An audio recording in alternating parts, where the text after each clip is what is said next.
Comunismo. Historia de una ilusión.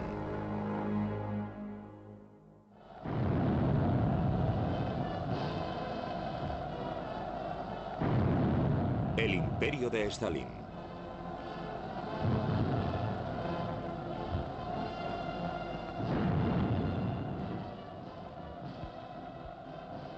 Moscú, 24 de junio de 1945. Las tropas soviéticas se reúnen en un desfile victorioso dedicado a su líder de guerra, Joseph Stalin. El comunismo ha derrotado al fascismo en la Gran Guerra Patria. Las banderas y estandartes del ejército que una vez pertenecieron al enemigo yacen a los pies del secretario general. El zarismo fue parte de la herencia de Stalin. En cierta manera, echando un vistazo a su política exterior, su política con respecto a los Balcanes, las similitudes con la política exterior imperial zarista son asombrosas. Existe un episodio muy interesante. El embajador Harriman, el famoso Averell Harriman, embajador en Moscú a finales de la Segunda Guerra Mundial, saluda a Stalin en la conferencia de Potsdam en Seligenhof y le dice: Marshal Stalin debe estar muy contento de estar aquí, en la ciudad de su enemigo, como vencedor. Harriman señaló que Stalin había contestado con: el zar Alejandro se abrió camino hasta París. Josif Vissarionovich Yugashvili nació en Georgia en 1879. Se crió en unas condiciones humildes. Era hijo de un zapatero. Su madre quería que fuese sacerdote. Un alumno inteligente que recibe educación en el seminario de Tbilisi, el único centro de enseñanza superior de Georgia. Socialdemócrata, desde 1898 fue encarcelado y condenado al ostracismo por actividades revolucionarias. Stalin, el hombre de acero, como se hace llamar ahora, se une a los bolcheviques y resulta elegido para formar parte del Comité Central en 1912 a petición de Lenin. Tras la Revolución de Febrero de 1917 vuelve del exilio y ocupa el puesto de editor jefe del Pravda, el periódico del partido. Comprendió el valor de la información. No es la posición la que te hace poderoso, lo que te da el poder, sino la información. En el principio era el verbo. Después de la Revolución de Octubre, Lenin nombra al tímido georgiano como comisario del pueblo para asuntos exteriores. Lenin cree que el caos causado por los efectos de la Primera Guerra Mundial provocará el colapso de los gobiernos burgueses de Europa bajo la presión del proletariado internacional. Pero no llegó a producirse una revolución mundial. La guerra civil causa estragos en Rusia. Los bolcheviques, liderados por el comisario de guerra, Leo Trotsky, se alzan victoriosos. Rusia es ahora el único país gobernado por comunistas. Después de que Lenin sufra su primer infarto en 1922, Trotsky preside el desfile que celebra el 5º aniversario de la Revolución de Octubre. Aunque se trata a Trotsky como sucesor de Lenin, Stalin ha comenzado su lucha por el poder. Stalin ocupó la segunda fila en el liderazgo revolucionario. Un apparatchik hambriento de poder que utilizaba las puertas traseras de la burocracia, intrigas, terror, amenazas y corrupción para llegar al poder y mantenerse en él. Por supuesto, nadie podía prever quién era Stalin. No creo que Lenin lo supiese. Sí, Stalin era peligroso. Los jefes del Partido Comunista se reúnen alrededor del ataúd de Lenin. Solo faltaba uno, Leo Trotsky. Stalin envía a Trotsky una fecha falsa del entierro para evitar que asista a los servicios funerarios. Stalin lleva el ataúd junto con sus camaradas Zinoviev y Kameniev. El triunvirato tiene un objetivo común. Quieren repartir el poder de Lenin entre ellos. Después de que los bolcheviques fallasen en su intento de llevar la revolución proletaria al mundo, el partido bolchevique estaba desesperado por una nueva visión. Y Stalin les proporcionó una. Existen situaciones históricas en las que no triunfa necesariamente el más inteligente, ni el más previsor, sino la persona que dice con una especie de obsesión fanática: yo conozco el camino, camaradas. Stalin se dedicó a decir: somos lo suficientemente fuertes como para extender el socialismo nosotros solos. Y con ello Stalin apeló al orgullo nacional bolchevique. Establecer el socialismo en un país, en Rusia, es su eslogan. El mercado orientado a la economía que trajo consigo la nueva política económica de Lenin es incompatible con la visión comunista de Stalin. Su objetivo es el de una sociedad sin clases en la que los medios de producción pertenezcan al Estado. Por el año 1925 o 26, Stalin cuestionó la nueva política económica para abolirla después. Revocó la prohibición del consumo de alcohol que el zar Nicolás II puso en vigor en 1914 y que se mantuvo, a pesar de la guerra civil, hasta aproximadamente 1926, cuando Stalin dijo: "A un borracho no le preocupa la política".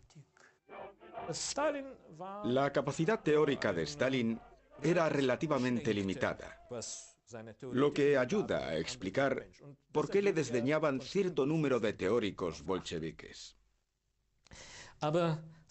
Lo que Stalin y Lenin tenían en común era un extraordinario sentimiento por el espíritu de la época en que vivían. Lo primero que hizo fue dejar a Leo Trotsky, un defensor de la Revolución Mundial, fuera de los puestos oficiales por su tendencia izquierdista demasiado alejada de la línea del partido. Luego Stalin se volvió contra los que fueran sus camaradas. Zinoviev y Kameniev fueron despojados de su poder. Kameniev recuperó beneplácito y puesto después de una humillante y pública demostración de autocrítica. Stalin apelaba a unas tendencias democráticas e igualitarias dentro de las nuevas bases del partido. Tal como dijo en el 15º Congreso del Partido Bolchevique en diciembre de 1927, no necesitamos aristócratas en el partido. Stalin ordenó la detención de Trotsky, su adversario más peligroso, y siguiendo la más fina tradición zarista, también su destierro a Siberia. A continuación, desacreditó a los partidarios de la nueva política económica de Lenin, calificándolos de disidentes con tendencias derechistas, y los expulsó del poder. Stalin fue un político muy preciso y centrado cuando se trataba de posición política y personal en el poder. Y un inmenso país se vio sujeto a sus intereses por el poder. Los representantes más destacados de la facción stalinista no eran meros instrumentos del poder de Stalin, eran sus camaradas en espíritu.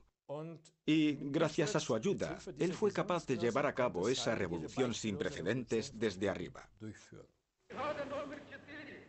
Con la presentación del primer plan quinquenal da comienzo el proyecto: construir el socialismo en un país. Stalin dedica el partido a desarrollar la industria pesada y a colectivizar la agricultura. Su principio: todo para el país, nada para el individuo. No hay espacio para el disentimiento. Quien vaya contra las líneas del partido es un enemigo del pueblo.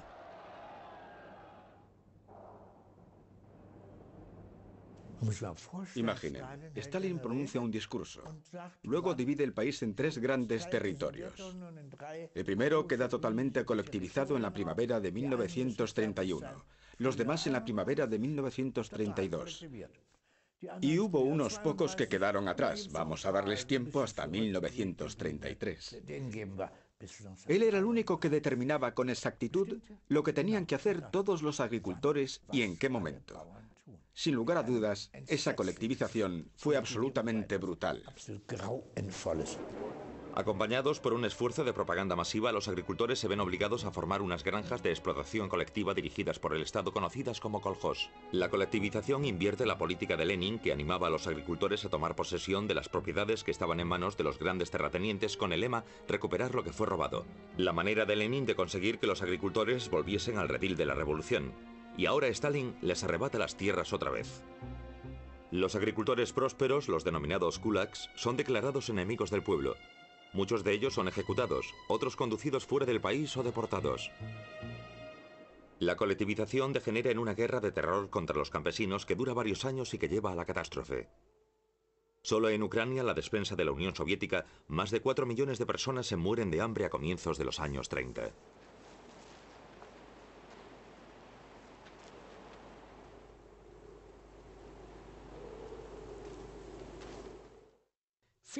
Muchos líderes bolcheviques y muchos de los camaradas de Stalin eran de la opinión de que, ahora que esta revolución se había consumado de arriba a abajo, ahora que se había expropiado a los agricultores, Se había alcanzado el objetivo del sistema y el socialismo se había llevado a cabo en Rusia. Los agricultores habían perdido sus propiedades y se habían establecido los colectivos, los kolhos. Ahora era el momento de desarrollar la fase económica planificada. Es decir, ahora toda la población se vería involucrada en la economía. Consideraban que se había alcanzado su objetivo.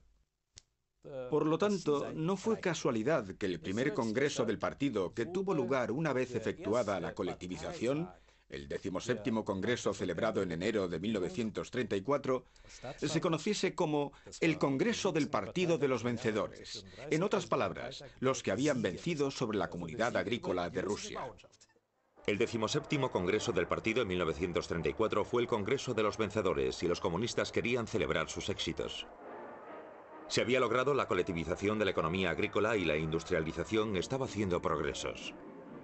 Se aplaude el estado de cuentas de Stalin, sin embargo no tiene lugar ninguna discusión política. Entre los 1.200 diputados también se encuentra el joven Nikita Khrushchev. Mi padre hablaba continuamente de Stalin. Stalin era una persona muy carismática. Contagió a todos los que estaban allí presentes. Mi padre hablaba negativamente de Stalin. Mikoyan hablaba de Stalin continuamente. Otros, como Molotov, lo hacían de forma positiva. Pero todos ellos, hasta sus últimos días, hablaron de Stalin. Stalin creía que todos los diputados le respaldaban, pero su brutal política había causado repulsa en muchos de ellos. En la votación secreta del Comité Central, 300 diputados lo tacharon de la lista, mientras que Sergei Kirov, jefe del partido en Leningrado, obtuvo los mejores resultados, recibiendo solo 3 no votos. Estaba entusiasmado. Stalin no podía aceptarlo y se aseguró de que los votos en su contra desapareciesen. Aparentemente impasible, Stalin posa con los diputados para las fotos. Pero su mortal desconfianza se había despertado. Poco tiempo después, Kirov resulta asesinado. El 70% de los miembros de ese comité central que votaron en el Congreso de los Vencedores fueron asesinados por Stalin en los siguientes 3 o 4 años. Lubyanka, la sede del servicio secreto, se convierte en el centro del terror. Miles de personas desaparecen para siempre tras sus puertas. En juicios públicos, antiguos aliados de Stalin como Kameniev y Zinoviev y muchos de sus oponentes dentro del partido son públicamente acusados, obligados a confesar y sentenciados a muerte ante una multitud entusiasmada. Por lo tanto, ahora el partido cae víctima del mismo terror que se usó contra los elementos y grupos no bolcheviques del país. México, 1937. Leo Trotsky, expulsado de Rusia por Stalin, acusado de ser espía capitalista, ataca los juicios públicos de Moscú. There are no crime in history more terrible in intention or execution than the Moscow trials of Zinoviev, Kamenev and Radek Petakov. These trials developed not from communism, not from socialism, but from Stalinism, that is, from the irresponsible despotism of the bureaucracy over the people. A counter-trial is necessary to cleanse the atmosphere of the germs of deceit, calumny, falsification, and frame-ups whose source is Stalin's police, the GPU, which has fallen to the level of the Nazi Gestapo. Pero el brazo de Lenin es de largo alcance. En agosto de 1940, Leo Trotsky es asesinado en su residencia mexicana. Millones tiroteados en la Unión Soviética. Se producen purgas por todo el país.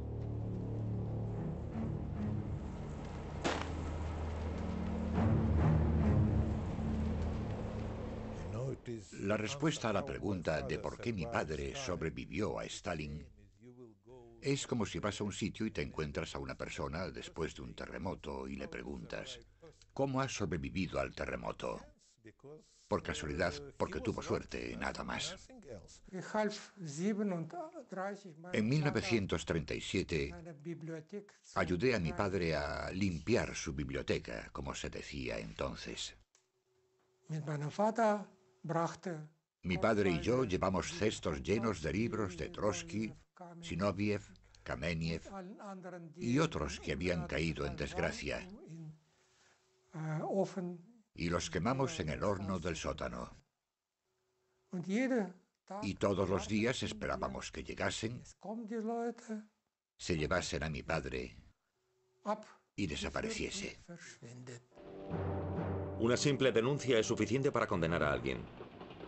Se crean los gulags, un sistema de enormes campos de prisioneros. Cualquiera podía caer presa del castigo arbitrario. La opresión acalla toda resistencia. El terror de Stalin costará millones de vidas.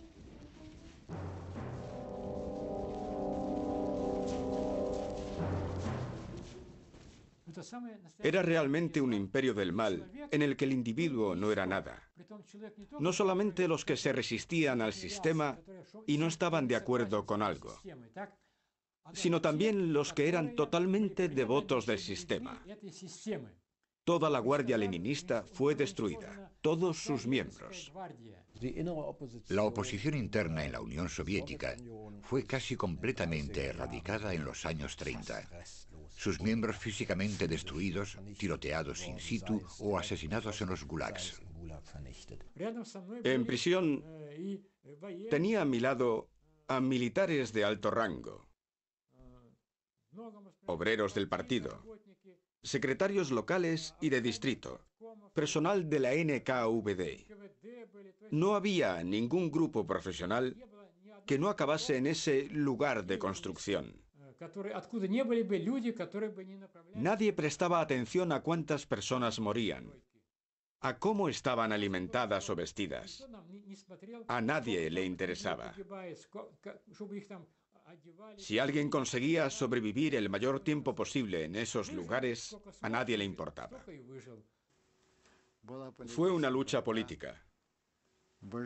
Queríamos construir una sociedad unificada y sobre esas bases solucionar los problemas internos y externos que más afectaban a nuestro Estado.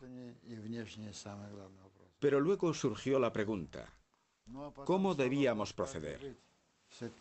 Cientos de miles de prisioneros necesitaban trabajo, una base para vivir, y así comenzamos los grandes proyectos. Stalin descubre que el trabajo de los prisioneros supone un factor económico. Se utilizó a los trabajadores forzados en grandes proyectos como la construcción del Canal del Mar Blanco, en el ferrocarril siberiano o en la extracción de oro en Magadán. Después del año 1937, cuando se llevaron a millones de enemigos del pueblo, se decidió que debían trabajar. En primer lugar, se necesitaba oro, y en segundo lugar, se suponía que la gente debía caer muerta. En invierno no había palizas. Si alguien no podía trabajar más, no se le pegaba y se le dejaba tranquilo, pero se le quitaba el abrigo. Debía trabajar, porque de otra forma se moría congelado.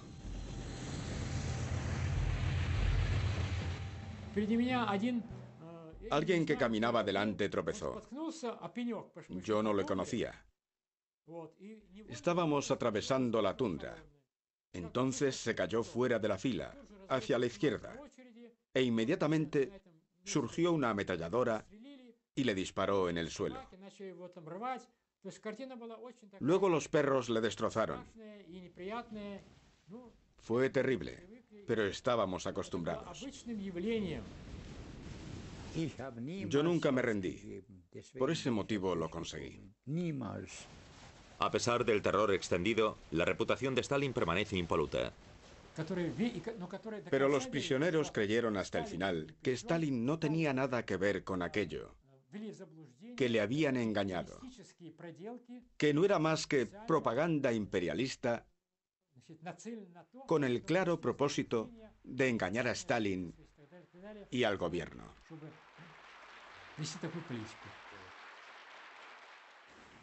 Nuestros grandes científicos, que jugaron un papel muy importante en nuestro desarrollo económico, siempre hablaban de Stalin con gran respeto.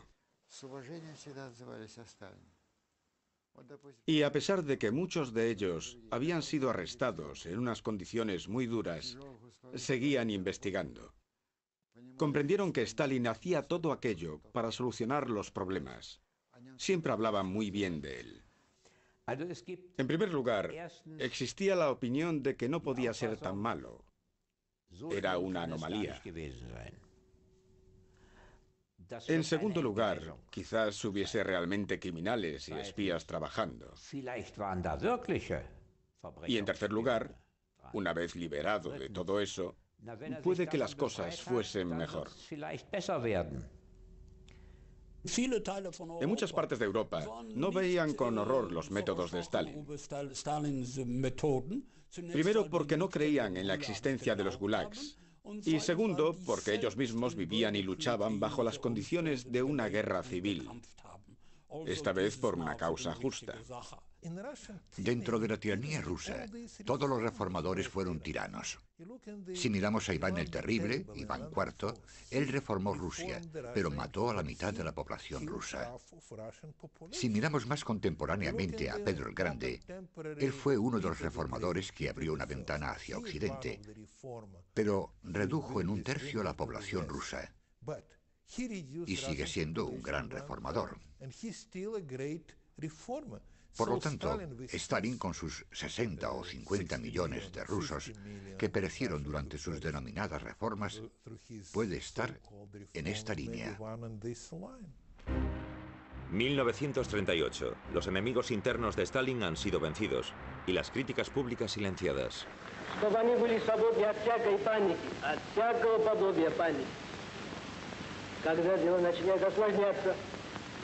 И на горизонте вырисовывается кое-какая опасность, какая бы она ни была. Чтобы они были так же свободны от всякого подобия паники, как Ленин.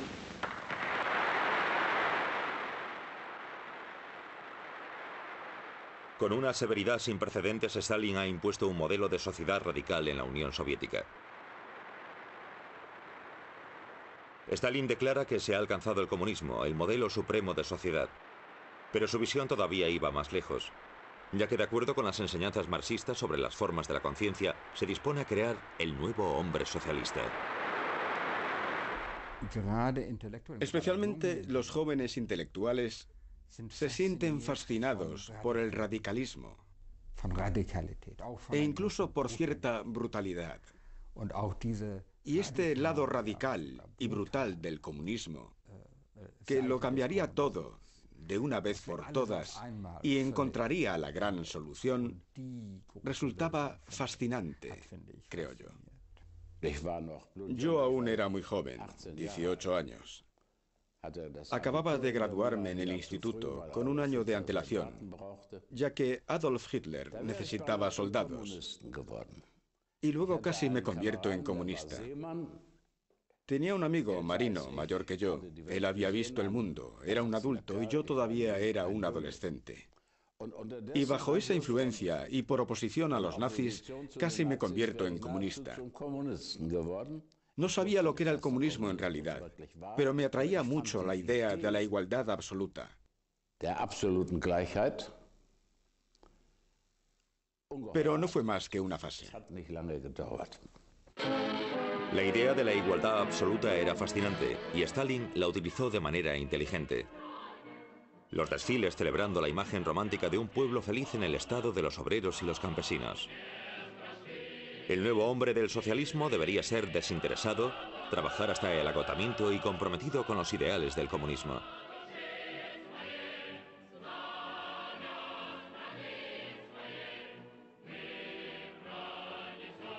Y por encima de todo eso, Joseph Stalin. El comunismo quería el nuevo hombre. Y emprendió un enorme experimento que duró décadas para descubrir si eso era posible. Se remite a las viejas ideas para hacerlo. Y al final, el resultado es que el nuevo hombre no puede ser engendrado. Pero este optimismo antropológico de que uno puede hacer un nuevo hombre es, creo yo, el núcleo del fracaso del comunismo. Se declaró oficialmente que el marxismo-leninismo no era una teoría política, sino una ciencia. La ciencia de leyes y modelos que determinan a los países y pueblos en el pasado, presente y futuro. Leyes, no opiniones. El comunismo pretende ser una ideología científica con leyes y modelos. Y la manera detallada en que se presenta comienza con el materialismo dialéctico y los fenómenos psicológicamente tan interesantes que difieren de todas las demás creencias no comunistas. Es decir, síntesis, cooperación, colaboración, todo eso es negativo. La historia de la humanidad está determinada por los conflictos, la lucha y la contradicción. Se invita a los intelectuales de todas las partes del mundo al Congreso de Escritores celebrado en Moscú. Están comprometidos con la búsqueda de un mundo más justo. Maxim Gorki pronuncia el discurso de apertura. A sus ojos, el occidente capitalista está corrompido y el futuro pertenece al comunismo. Se pone al servicio de la propaganda estalinista sin ningún escrúpulo. Los artistas internacionales proporcionaron glamour al acto y legitimidad al régimen.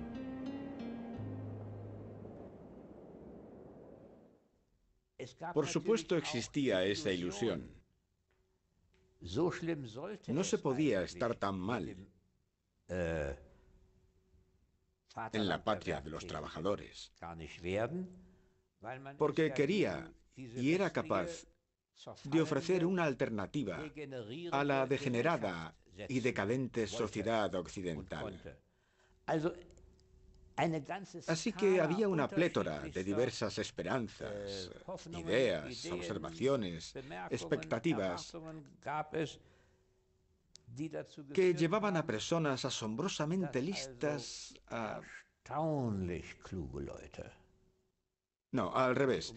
Personas asombrosamente inteligentes demostraron que la inteligencia y la astucia no tienen por qué ser idénticas.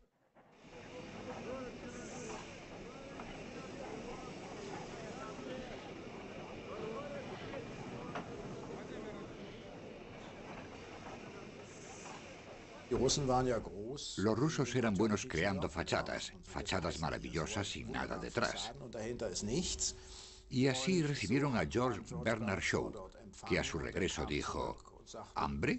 De ninguna manera, jamás he comido tanto como en mi estancia allí. El escritor alemán Leon Feuchtwanger, como muchos intelectuales, tiene sus reservas sobre la democracia y se deja cegar por la política de Stalin. Propaganda en el noticiario ruso. La primera impresión fue que es extraordinariamente modesto. Stalin tiene sentido del humor y está abierto a él. Uno llega a comprender por qué las masas no solo lo adoran, sino que lo aman. Forma parte de ellos. El representante legítimo de 170 millones de personas de la Unión Soviética es un ser admirable. Ni siquiera un poeta podría concebir uno mejor.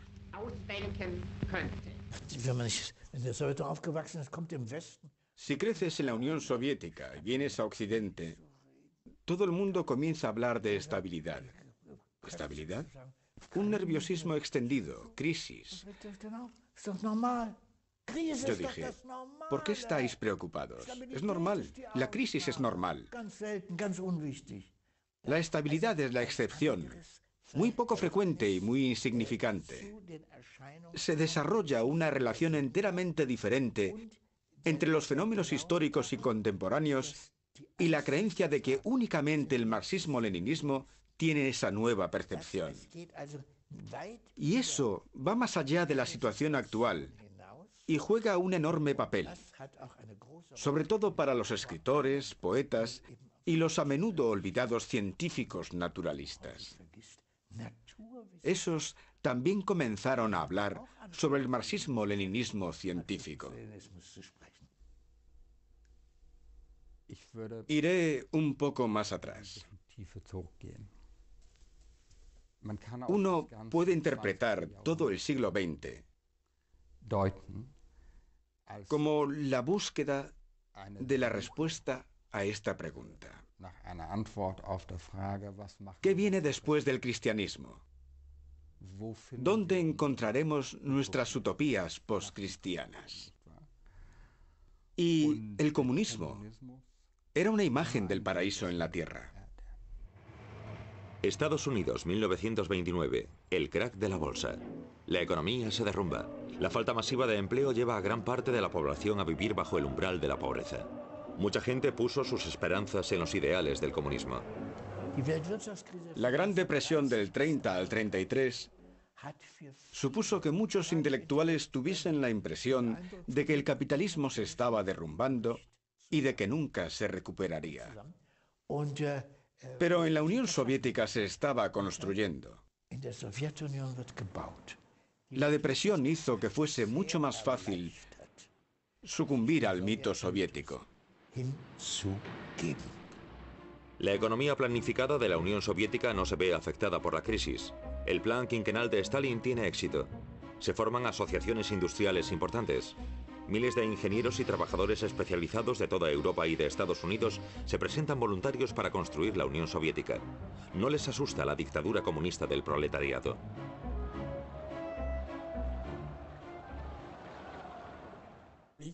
Desarrollé mi conciencia política a finales de los años 30 en un gran estado socialista llamado Nueva York.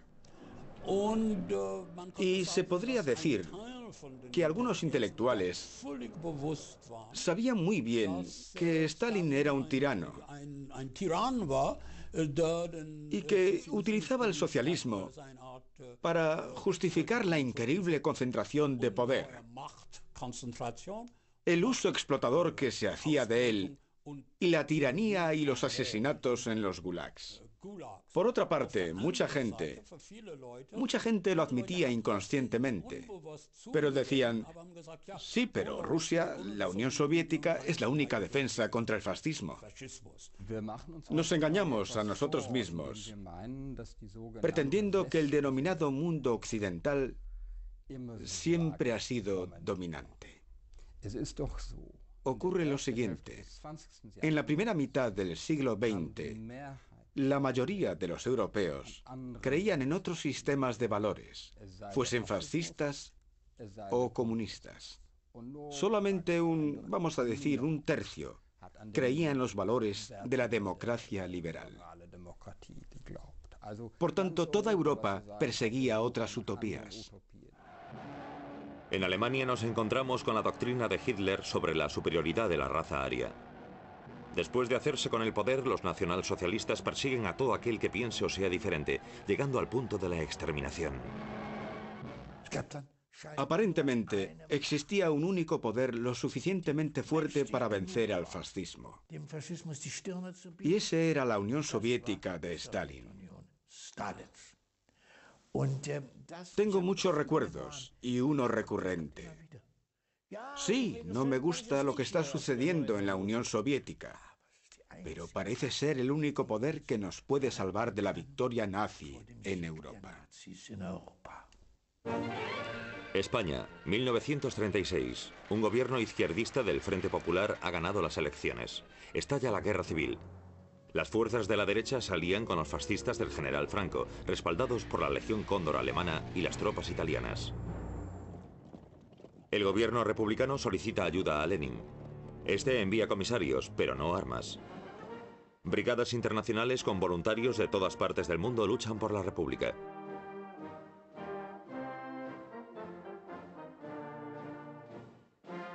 Pero gracias a la posesión y uso del armamento y a las tropas extranjeras, los fascistas del general Franco se proclaman vencedores.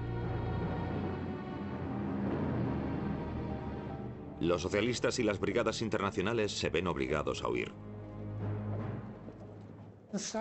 Stalin no era comunista, sino anticomunista. Para él, la reacción del mundo comunista era una cuestión secundaria. Stalin, durante el considerable período de desarrollo comunista en el que gobernó, miraba a los comunistas extranjeros con recelo o desdén. Stalin destruyó el triple de comunistas que Hitler. La guerra civil española pareció confirmar al principio que estos dos sistemas totalitarios que se habían separado, comunismo y nacionalsocialismo, iban a enfrentarse siempre hasta la muerte. La derrota en España carece de significancia para la estrategia de Stalin. Teme verse rodeado de una coalición formada entre Alemania, Italia y Japón. Tiene que buscar una salida.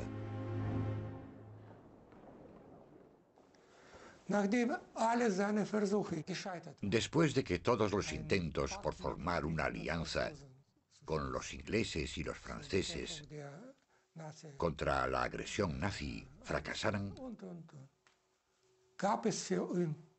Stalin no ve otra manera de evitar la guerra que con el pacto de no agresión con Alemania.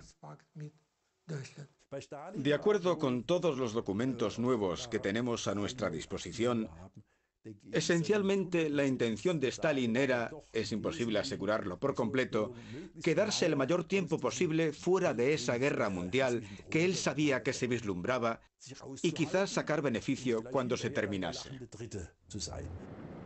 En agosto de 1939, Ribbentrop, el ministro alemán de Exteriores, vuela a Moscú cumpliendo órdenes de Hitler. Los dos dictadores más poderosos de Europa firman un pacto de no agresión. Hitler quiere curarse en salud antes de atacar el oeste de Europa. En un acuerdo secreto se reparten Polonia entre ambos. Hitler también permite a Stalin quedarse con los estados bálticos. En la Unión Soviética se interrumpe la propaganda antifascista.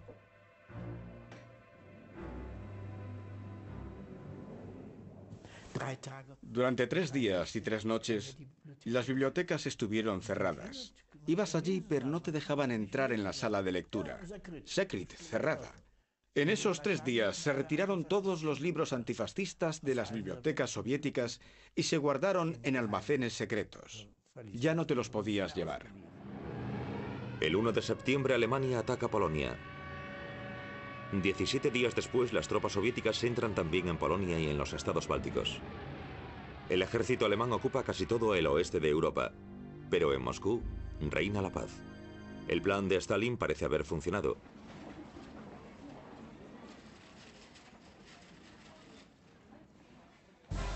Pero solo aparentemente. El 22 de junio de 1941 comienza el ataque de Hitler a la Unión Soviética. En noviembre, las tropas alemanas están a las puertas de Moscú. Stalin declara la Gran Guerra Patria. Los alemanes acaban derrotados con un coste enorme. Se han perdido 27 millones de vidas. Y ganamos la guerra. Una guerra de las más terribles. Una guerra que no solamente decidía el futuro de la Unión Soviética, sino también del mundo, sobre todo de Europa. Sobrevivimos a la guerra e hicimos progresos, pero con un coste tremendo. Perdimos al 90% de los jóvenes nacidos en los años 1921, 22 y 23. El 90% de esos jóvenes acabaron muertos. Yalta, febrero de 1945, la conferencia de los tres grandes. Roosevelt, Churchill y Stalin discuten sobre lo que debe suceder después de la derrota de Alemania. En Yalta, Europa no era el centro de atención, sino que los americanos y los ingleses querían implicar a los rusos en la guerra contra Japón. Y estaban dispuestos a pagar un alto precio por ello. Para Roosevelt, presente en Yalta, ese precio suponía que estaba dispuesto a aceptar que los europeos continentales, viviesen literalmente bajo el dominio soviético durante los siguientes 300 años. Roosevelt, Stalin y Churchill dividen Alemania en zonas de ocupación. Polonia se convierte en un satélite soviético y el Consejo está de acuerdo en ratificar el pacto entre Hitler y Stalin. Por lo tanto, Inglaterra no logra su objetivo en la guerra, una Polonia independiente.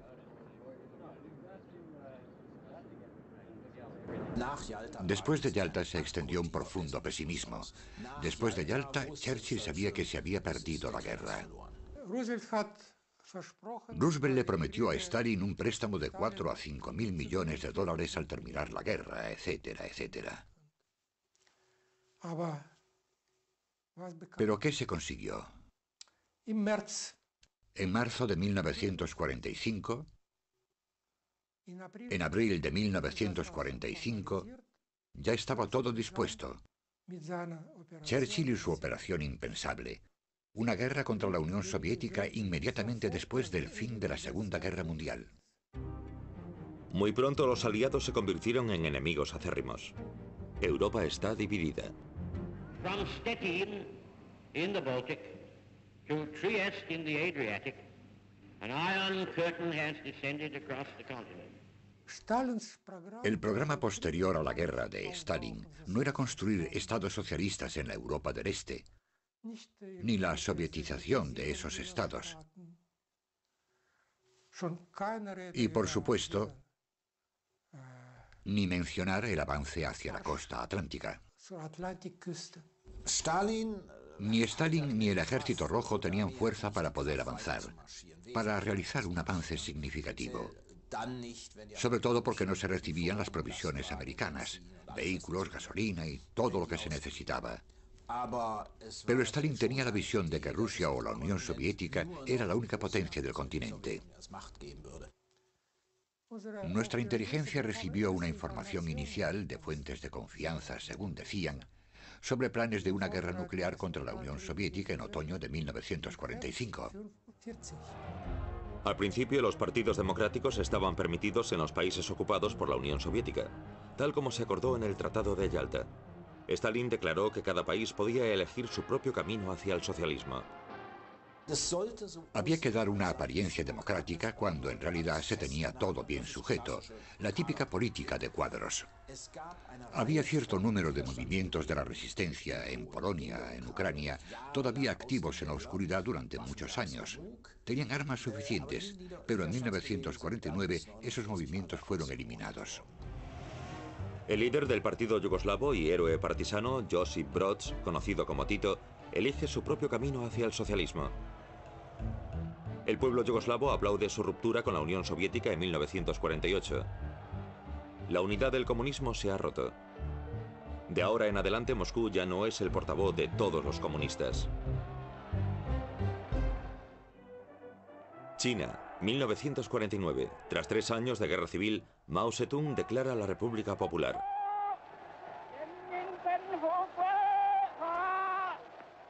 32 años después de la Revolución Rusa de octubre, los comunistas vencen en la nación más poblada del mundo.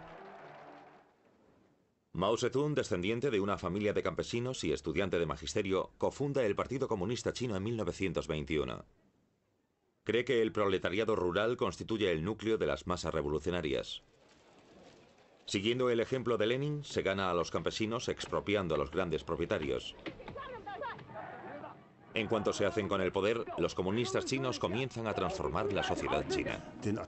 Transforman completamente la estructura administrativa siguiendo el modelo soviético. Y toda la estructura del partido también, por supuesto. El Partido Comunista Chino se construye casi como una copia a carboncillo del modelo soviético.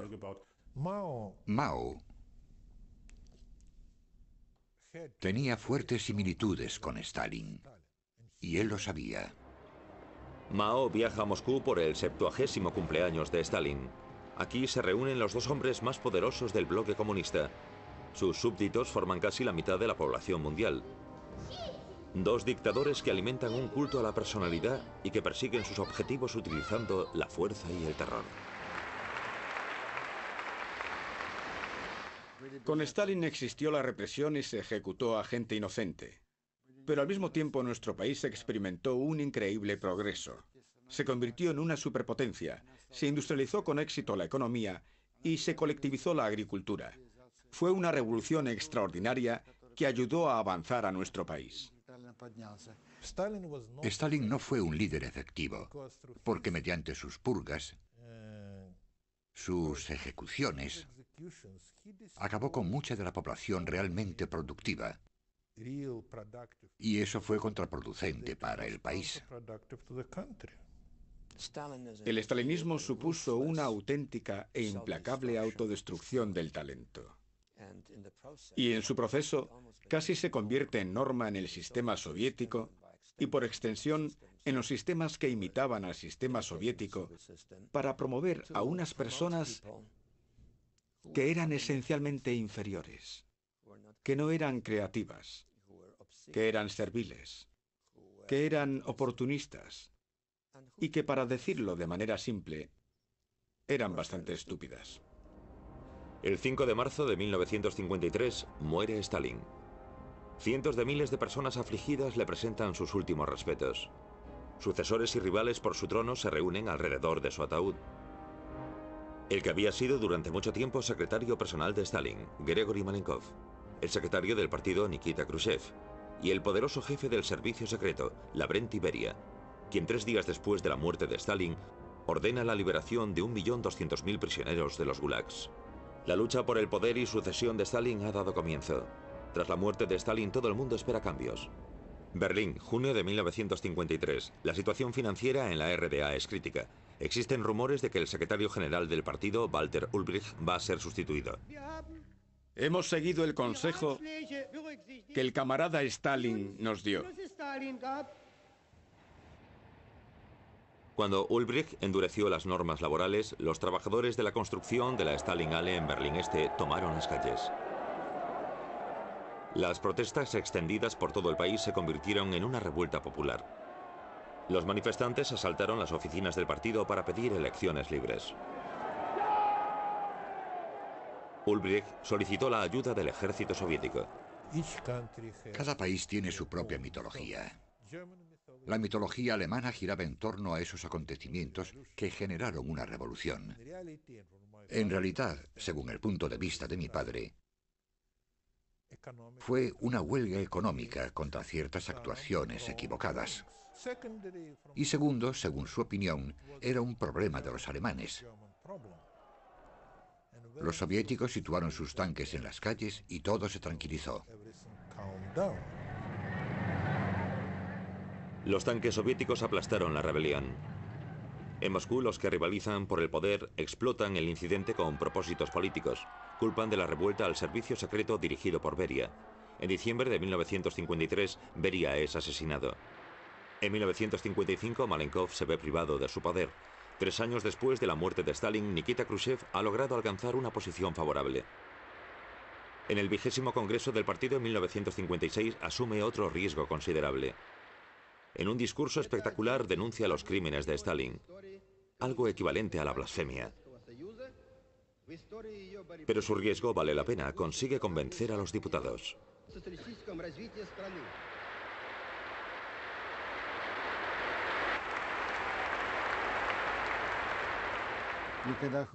Cuando Khrushchev pronunció su discurso, todos se quedaron asombrados, porque nadie conocía el alcance de la represión. Y además hay que tener en cuenta que el 20º Congreso del partido lo había organizado un hombre que formó parte activa en la represión.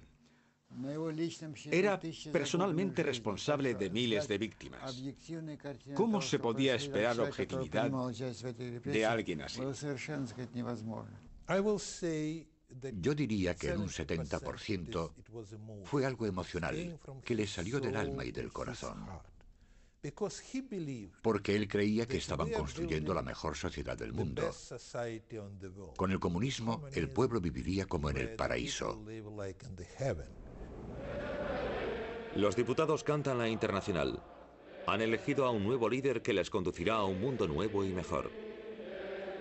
Las expectativas hacia Nikita Sergeyevich Khrushchev son altas.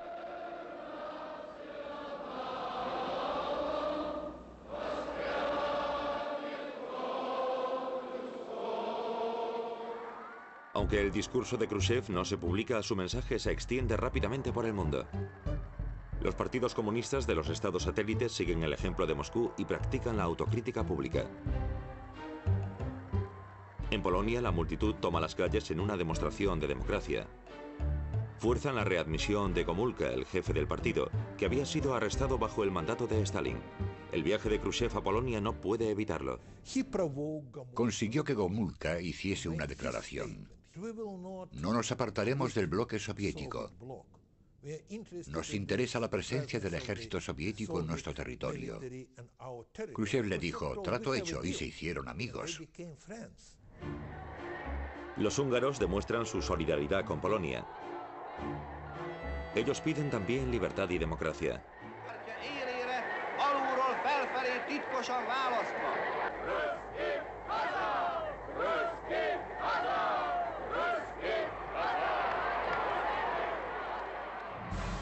Los manifestantes se enfrentan en primer lugar con la policía húngara y luego con las fuerzas de ocupación soviéticas. El ejército húngaro se une a la rebelión.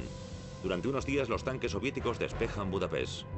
El nuevo gobierno bajo el mando de Imre Anochi se retira del Pacto de Varsovia y declara la neutralidad de Hungría. Para Khrushchev, eso supone un putsch contrarrevolucionario que no puede permitir.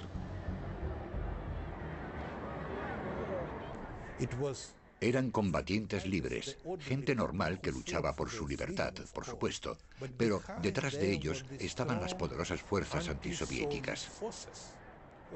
Había dos poderes que participaban en un juego por el poder, y estaba la gente normal que les pagaba su juguete.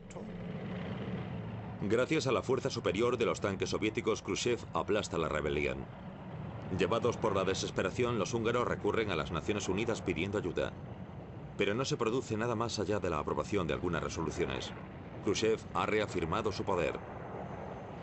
Convencido de que el sistema comunista es superior, se dispone a ganar la batalla contra el capitalismo.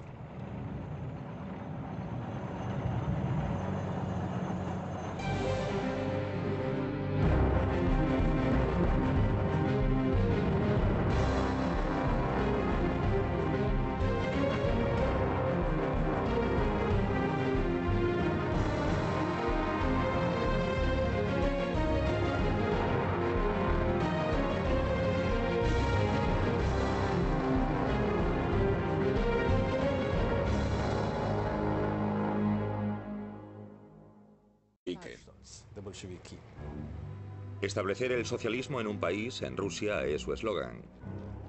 El mercado orientado a la economía que trajo consigo la nueva política económica de Lenin es incompatible con la visión comunista de Stalin. Su objetivo es el de una sociedad sin clases en la que los medios de producción pertenezcan al Estado.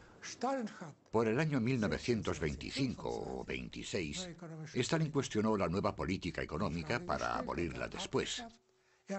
Revocó la prohibición del consumo de alcohol que el zar Nicolás II puso en vigor en 1914 y que se mantuvo, a pesar de la guerra civil, hasta aproximadamente 1926, cuando Stalin dijo: "A un borracho no le preocupa la política". La capacidad teórica de Stalin era relativamente limitada, lo que ayuda a explicar por qué le desdeñaban cierto número de teóricos bolcheviques. Lo que Stalin y Lenin tenían en común era un extraordinario sentimiento por el espíritu de la época en que vivían. Lo primero que hizo fue dejar a Leo Trotsky, un defensor de la Revolución Mundial, fuera de los puestos oficiales por su tendencia izquierdista demasiado alejada de la línea del partido. Luego Stalin se volvió contra los que fueran sus camaradas. Zinoviev y Kameniev fueron despojados de su poder. Kameniev recuperó beneplácito y puesto después de una humillante y pública demostración de autocrítica. Stalin apelaba a unas tendencias democráticas e igualitarias dentro de las nuevas bases del partido. Con el zar Alejandro se abrió camino hasta París. Josif Vissarionovich Yugashvili nació en Georgia en 1879. Se crió en unas condiciones humildes. Era hijo de un zapatero. Su madre quería que fuese sacerdote. Un alumno inteligente que recibe educación en el seminario de Tbilisi, el único centro de enseñanza superior de Georgia. Socialdemócrata, desde 1898 fue encarcelado y condenado al ostracismo por actividades revolucionarias. Stalin, el hombre de acero, como se hace llamar ahora, se une a los bolcheviques y resulta elegido para formar parte del Comité Central en 1912 a petición de Lenin. Tras la Revolución de Febrero de 1917 vuelve del exilio y ocupa el puesto de editor jefe del Pravda, el periódico del partido. Comprendió el valor de la información. No es la posición la que te hace poderoso, lo que te da el poder, sino la información. En el principio era el verbo. Después de la Revolución de Octubre, Lenin nombra al tímido georgiano como comisario del pueblo para asuntos exteriores. Lenin cree que el caos causado por los efectos de la Primera Guerra Mundial provocará el colapso de los gobiernos burgueses de Europa bajo la presión del proletariado internacional. Pero no llegó a producirse una revolución mundial. La guerra civil causa estragos en Rusia. Los bolcheviques, liderados por el comisario de guerra, Leo Trotsky, se alzan victoriosos. Rusia es ahora el único país gobernado por comunistas. Después de que Lenin sufra su primer infarto en 1922, Trotsky preside el desfile que celebra el 5º aniversario de la Revolución de Octubre. Aunque se trata a Trotsky como sucesor de Lenin, Stalin ha comenzado su lucha por el poder. Stalin ocupó la segunda fila en el liderazgo revolucionario. Un aparachic hambriento de poder que utilizaba las puertas traseras de la burocracia, intrigas, terror, amenazas y corrupción para llegar al poder y mantenerse en él. Por supuesto, nadie podía prever quién era Stalin. No creo que Lenin lo supiese. Sí, Stalin era peligroso. Los jefes del Partido Comunista se reúnen alrededor del ataúd de Lenin. Solo faltaba uno, Leo Trotsky. Stalin envía a Trotsky una fecha falsa del entierro para evitar que asista a los servicios funerarios. Stalin lleva el ataúd junto con sus camaradas Zinoviev y Kameniev. El triunvirato tiene un objetivo común. Quieren repartir el poder de Lenin entre ellos. Después de que los bolcheviques fallasen en su intento de llevar la revolución proletaria al mundo, el partido bolchevique estaba desesperado por una nueva visión. Y Stalin les proporcionó una.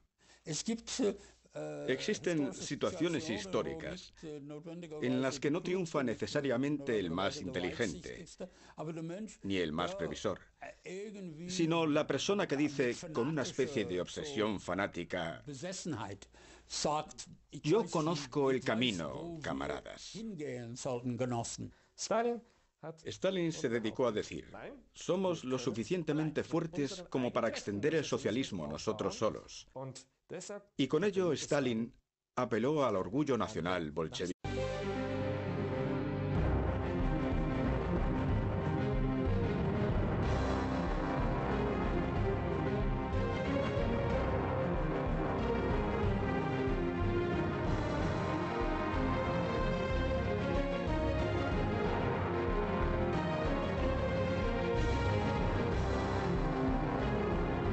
Comunismo.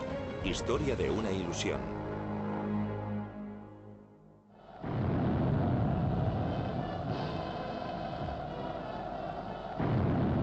El imperio de Stalin.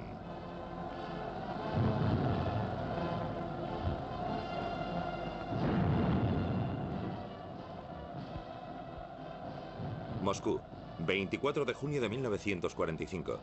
Las tropas soviéticas se reúnen en un desfile victorioso dedicado a su líder de guerra, Joseph Stalin. El comunismo ha derrotado al fascismo en la Gran Guerra Patria. Las banderas y estandartes del ejército que una vez pertenecieron al enemigo yacen a los pies del secretario general. El zarismo fue parte de la herencia de Stalin. En cierta manera, echando un vistazo a su política exterior, su política con respecto a los Balcanes, las similitudes con la política exterior imperial zarista son asombrosas. Existe un episodio muy interesante. El embajador Harriman, el famoso Averell Harriman, embajador en Moscú a finales de la Segunda Guerra Mundial, saluda a Stalin en la conferencia de Potsdam en Seligenhof y le dice: Marshal Stalin debe estar muy contento de estar aquí, en la ciudad de su enemigo, como vencedor. Harriman señaló que Stalin había contestado: tal como dijo en el 15º Congreso del Partido Bolchevique en diciembre de 1927, no necesitamos aristócratas en el partido. Stalin ordenó la detención de Trotsky, su adversario más peligroso, y siguiendo la más fina tradición zarista, también su destierro a Siberia. A continuación, desacreditó a los partidarios de la nueva política económica de Lenin, calificándolos de disidentes con tendencias derechistas, y los expulsó del poder. Stalin fue un político muy preciso y centrado cuando se trataba de posición política y personal en el poder. Y un inmenso país se vio sujeto a sus intereses por el poder. Los representantes más destacados de la facción stalinista no eran meros instrumentos del poder de Stalin, eran sus camaradas en espíritu. Y, gracias a su ayuda, él fue capaz de llevar a cabo esa revolución sin precedentes desde arriba. Con la presentación del primer plan quinquenal da comienzo el proyecto: construir el socialismo en un país.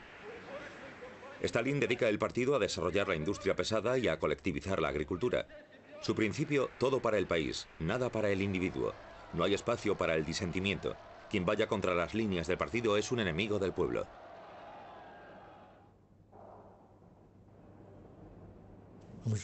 Imaginen, Stalin pronuncia un discurso. Luego divide el país en 3 grandes territorios. El primero queda totalmente colectivizado en la primavera de 1931.